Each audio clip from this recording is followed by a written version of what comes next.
اعوذ باللہ من الشیطان الرجیم بسم اللہ الرحمن الرحیم صلی اللہ علی محمد صلی اللہ علیہ وسلم۔ یا ارحم الراحمین یا ارحم الراحمین یا ارحم الراحمین یا حی یا قیوم یا حی یا قیوم یا حی یا قیوم حسبنا اللہ و نعم الوکیل حسبنا اللہ و نعم الوکیل حسبنا اللہ و نعم الوکیل۔ اے غفور الرحیم، ہم سب کے صغیرہ اور کبیرہ گناہوں کو معاف کر دے۔ یا اللہ، جو گناہ جان بوجھ کر کیے ہیں انہیں بھی معاف کر دے، اور جو گناہ انجانے میں ہوئے ہیں انہیں بھی معاف کر دے، آمین۔ اللہ پاک ہمارے مردوں اور عورتوں کو 5 وقتہ نمازی بنا دے، آمین۔ یا اللہ پاک کشمیر اور فلسطین کے مسلمانوں کی غیب سے مدد فرما دے۔ یا اللہ، وہ بہت تکلیف میں پریشان ہیں، اللہ پاک ان کی تکلیفیں اور پریشانیاں دور کر دے، آمین۔ یا اللہ پاک سب کے کاروبار میں برکت عطا فرمانا۔ یا اللہ، تو بڑا مسبب الاسباب ہے، یا اللہ پاک غیب سے سب کے روزی عطا فرمانا، آمین۔ اللہ پاک ہم سب کی قبروں کو نور سے روشن رکھنا اور اس میں جنت کی ہوائیں داخل کرنا، آمین ثم آمین۔ صلی اللہ علی محمد صلی اللہ علیہ وسلم۔ قرآن پاک کی اصل دعوت عبادت رب ہے، اور اس کی مخاطب کوئی ایک قوم یا گروہ نہیں بلکہ پورے نوع انسانی ہے۔ اس وقت اس دعوت کی امین امت مسلمہ ہے، اور نوع انسانی تک اس دعوت کو پہنچانا اس کی ذمہ داری ہے۔ ہمارے لیے غور کا مقام یہ ہے کہ بدقسمتی سے یہ امت آج خود اس بات کی محتاج ہے کہ اس تک یہ دعوت پہنچائی جائے۔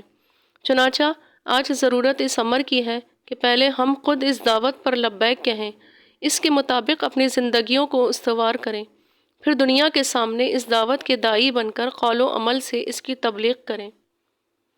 عبادت کے اس وسیع اور جامع مفہوم کو ذہن میں رکھتے ہوئے یہ جان لیجئے کہ فرض عبادات یعنی ارکان اسلام کا اس سے کیا تعلق ہے۔ یہ عبادات اس عظیم عبادت یعنی اللہ کے سامنے بت جانے کے لیے انسان کو تیار کرتی ہیں، اور اس راہ کی رکاوٹوں کو دور کرنے میں معاون ثابت ہوتی ہیں۔ ان سے انسان میں وہ قوت اور صلاحیت پیدا ہوتی ہے جس سے وہ عبادت رب کی راہ میں پیش آنے والی مشکلات کا مقابلہ کر سکتا ہے۔ عبادت رب اور اطاعت خالق میں سب سے بڑی رکاوٹ جو انسان کو درپیش ہوتی ہے وہ غفلت، نسیان اور بھول ہے۔ انسان کا اپنے معمولات میں حد درجے الجھ جانا اور ان میں کوہلو کے بیل کی طرح مصروف رہنا دراصل ایک ایسا چکر ہے جو انسان کو اپنے اندر گم کر لیتا ہے۔ انسان کی کیفیت عام طور پر یہی ہوتی ہے کہ وہ اپنے ماحول، اپنی ضروریات کی فراہمی اور اپنی پریشانیوں میں گم ہو کر رہ جاتا ہے۔ کاروبار کی فکر، ملازمت کی فکر، اہل و عیال کی فکر، بچوں کے دکھ اور بیماری کی فکر، بچوں کی تعلیم و تربیت اور ان کی شادی بیاہ کی فکر، اور نہ جانے کتنے مسائل کے روگ ہیں جو انسان کو لاحق رہتے ہیں اور وہ ان میں کھو جاتا ہے۔ اس گم شدگی کی حالت سے انسان کو نکالنے کے لیے نماز پنجگانہ کا نظام ہے۔ نماز انسان کو دن میں 5 مرتبہ تمام مصروفیات سے کھینچ کر باہر نکالتی ہے۔ اللہ تعالیٰ کا ارشاد ہے، نماز قائم کرو میری یاد کے لیے۔ دن میں 5 وقت اللہ کے حضور کھڑے ہو اور ہر رکعت میں اپنے اس عہد و میثاق کو تازہ کرو کہ پروردگار، ہم صرف تیری ہی بندگی کرتے ہیں اور کریں گے، اور صرف تجھ ہی سے مدد مانگتے ہیں اور مانگیں گے۔ ہر رکعت میں اپنے اس قول و قرار کی تجدید کر کے اپنی ذمہ داریوں کا احساس کرو، اپنے بندہ ہونے کی حیثیت کو اپنے شعور میں اجاگر کرو، اور اس ہستی کو یاد رکھو جس نے تم سے یہ عہد وفاداری استوار کیا ہے۔ نماز کا اصل مقصد ہی یاد الہی ہے، اور اسی یاد الہی سے ان حقائق کی یاد دہانی ہوتی ہے جن کا نام ایمان ہے۔ پس نماز وہ فریضہ ہے جو انسان کو اس گمشدگی کی حالت سے دن میں 5 بار نکالتی ہے اور اسے یاد دلاتی ہے کہ وہ کسی کا غلام اور بندہ ہے۔ اس نے کسی سے عہد اطاعت اور عہد وفا استوار کر رکھا ہے، اور اسے اپنے تمام معمولات میں اس عہد کی پابندی کرنی ہے۔ اللہ پاک ہم سب کو 5 وقت کی نماز پڑھنے والا بنا دے، آمین ثم آمین۔ رات کو سوتے وقت کے عملیات۔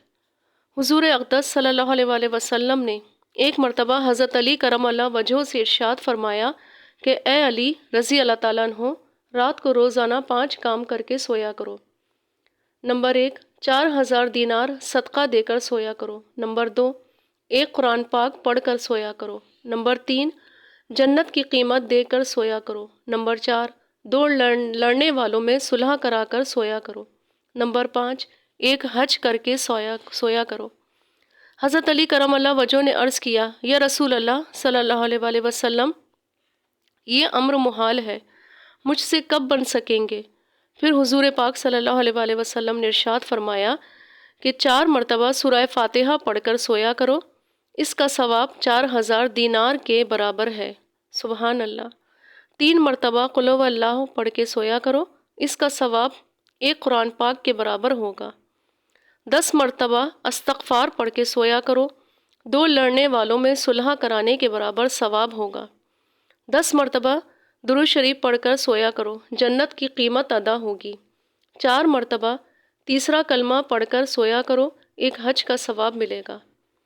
اس پر حضرت علی کرم اللہ وجہ نے عرض کیا، یا رسول اللہ صلی اللہ علیہ وآلہ وسلم، اب تو میں روزانہ یہی عملیات کر کے سویا کروں گا۔ اللہ پاک ہم سب کو درود و سلام پڑھنے والا بنا دے، آمین ثم آمین۔